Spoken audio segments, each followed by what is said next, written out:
Merci Dominique Cardon de nous accorder cette interview. Alors, dans votre dernier ouvrage, vous décrivez le numérique avant tout comme une culture. Je voulais savoir quels sont selon vous les fondamentaux de cette culture numérique pour être un citoyen éclairé au XXIe siècle. Bon, c'est compliqué, mais en fait, cet ouvrage, c'est un cours que je donne depuis des années sur ce que j'essaye d'appeler la culture numérique. Et en gros, c'est l'idée d'y mettre trois choses importantes, de coder, de décoder et d'explorer. Et donc, il me semble que la culture numérique, c'est d'abord de dire qu'il y a une spécificité du numérique dans nos sociétés, même s'il est partout, et qu'il faut la décoder, il faut la comprendre. Elle a des enjeux sociaux, économiques, culturels, politiques qui sont importants. On a l'impression de connaître, mais en réalité, il y a tout un élément de connaissance à acquérir. L'autre chose, c'est qu'il faut coder, c'est-à-dire que le numérique, c'est aussi une pratique. Et donc, une partie d'un élément de cette culture, c'est de se dire savoir ne suffit pas, il faut complètement associer le fait de bidouiller, de faire des exercices, d'écrire des lignes de code, ça fait aussi partie de la culture numérique. Et puis ce qu'on essaie de faire nous avec les étudiants, et ce qui est en fait le cœur de cette idée de la culture numérique à enseigner en fait, c'est de leur dire à partir du décodage, à partir du codage, vous devez aussi explorer le monde. Et explorer le monde, c'est faire des enquêtes et les rendre en numérique. Donc c'est aussi une pratique qui essaye d'associer toute une série de connaissances qu'on peut avoir sur le numérique. Et alors vous l'enseignez à Sciences Po, ça me permet de vous poser la question, pour vous, quel est le rôle de l'école ? Parce que cette culture numérique, selon vous, est-ce qu'elle devrait aussi être enseignée dès le plus jeune âge ? Alors, il y a un enjeu constant au collège, au lycée, sur la question de l'enseignement du numérique. Moi, il me semble, ce que j'essaye de dire, c'est qu'il faut arriver à agréger en fait des types d'enseignements qui sont extrêmement différents. L'éducation aux médias, la technologie, l'informatique en tant qu'elle fait du code, et puis tout ce qu'on appelle les humanités numériques qui essayent d'avoir cet esprit critique à l'égard des transformations de nos sociétés du numérique. Alors, est-ce qu'il faut le faire dans le même cours ? Est-ce qu'il faut que ce soit des enseignements qui soient différents ? Ça relève de spécificités disciplinaires un petit peu différentes. Mais moi, il me semble que l'intérêt et la vraie vitalité, en réalité, de la culture numérique, c'est que c'est des gens qui soient capables de passer par tous ces points. On n'est pas complètement compétent dans tous les domaines pour les enseignants, mais on arrive en tout cas à dire c'est pas parce qu'on a su écrire des lignes de code qu'on n'est pas aussi capable de comprendre que ces lignes de code vont avoir un effet sur la formation des marchés et l'économie, sur les transformations de la société et l'individualisation des relations sociales ou toute une série de choses de ce type-là. Et donc arriver à mettre ensemble ces compétences dans le même enseignement est un défi un peu compliqué mais qui me semble intéressant. Oui, c'est un défi compliqué parce que c'est interdisciplinaire, transdisciplinaire et par conséquent, sur l'éducation média à l'information, parfois quand c'est l'affaire de tous, c'est l'affaire de personne. Donc, est-ce qu'il n'y aurait pas intérêt aussi à un petit peu sacraliser ou en tout cas sanctuariser cet enseignement ?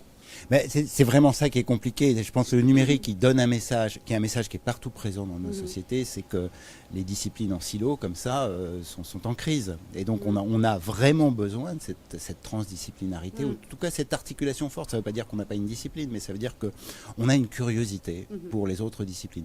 Il faut arriver à les mettre ensemble. Est-ce qu'il faut sacraliser, institutionnaliser, forcer dans le marbre des programmes, des choses qui soient très dures. Moi, je crois que c'est en fait les équipes enseignantes qui inventent ces choses-là. Oui. Et alors, vous, dans votre ouvrage, vous faites un bilan très exhaustif et à la fois très pédagogique de cette culture numérique et vous ne cédez pas au déterminisme qui pourrait être... vous parlez d'ailleurs de cette panique morale qui peut nous saisir à certains moments pour replacer vraiment le citoyen au centre en invitant aussi chacun d'entre nous à être acteur. Et je voudrais savoir, vous, d'un point de vue personnel, qu'est-ce qui vous rend optimiste aujourd'hui sur l'avenir du web ? Mais on a aussi des raisons d'être pessimiste. C'est bien compliqué.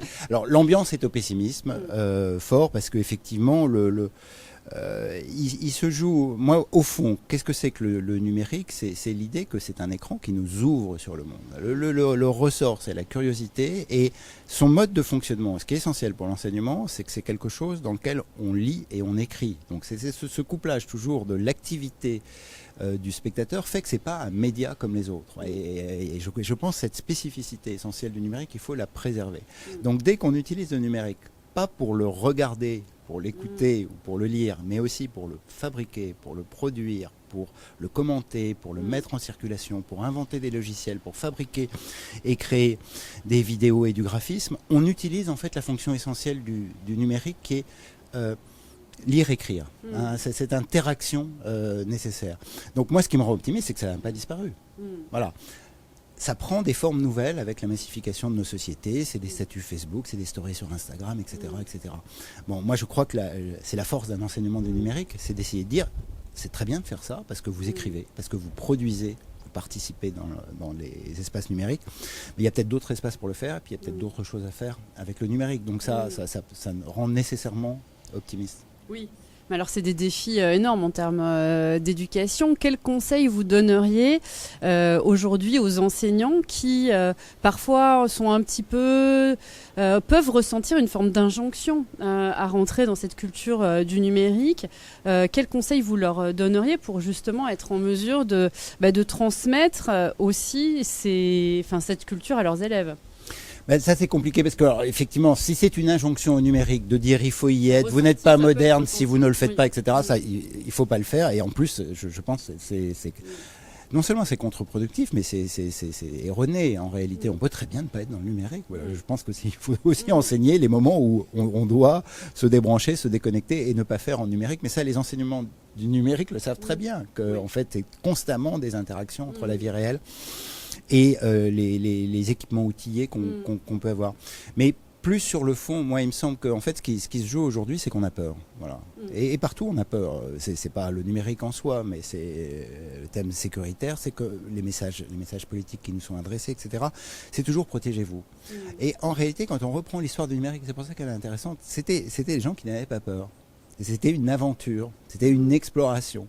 Et que il me semble que la force de l'enseignement, c'est aussi d'ouvrir l'esprit. Donc de dire, allez-y, allez à la rencontre du savoir, des connaissances et même des autres. Aujourd'hui, on passe son temps à dire, et on le dit beaucoup dans l'éducation, et parfois il faut le dire, hein, protégez-vous, faites attention, etc. Il faut se protéger, il faut faire attention, etc. Mais si cette protection et cette attention, c'est simplement un message qui est extrêmement sécuritaire pour dire attention, finalement c'est dangereux, au final, on perd toutes les potentialités du numérique. La potentialité du numérique, c'est que c'est quand même d'aller au-devant du monde. Et pour aller au-devant du monde, il faut de temps en temps ne pas être constamment soumis à des messages qui nous font peur. Merci beaucoup. Merci. Parfait. On le fait en enregistrant maintenant? J'adore mes collègues.